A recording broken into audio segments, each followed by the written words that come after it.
এই যে একটা গরু আজ ফুচকা খেতে গিয়ে এটা কি হয়ে গেল।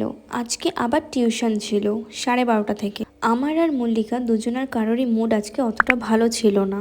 আজকে কলেজে যাওয়ার কথা ছিল কিন্তু কলেজে যাওয়া হয়নি।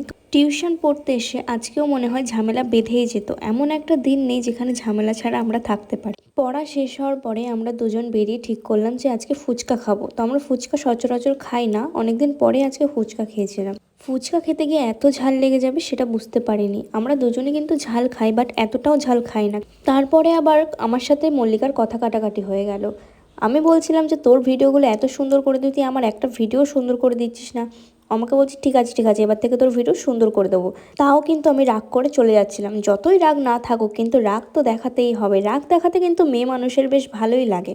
তো আমি রাগ করে চলে যাওয়ায় ও আমাকে মানাতে আসে এবং লাস্টে কিন্তু দুজনের আবার মিল হয়ে যায়। আমরা যতই রেগে থাকি না কেন একে অপরের মুখ দেখলে সে হেসেই দেবো। তারপরে আবার আমি মল্লিকাকে খুঁজে পাচ্ছিলাম না, দেখলাম ও একদম সামনেই দাঁড়িয়ে আছে। ট্রেনে উঠতে গিয়ে দেখি ট্রেনে আজ ভালোই ভিড় ছিল।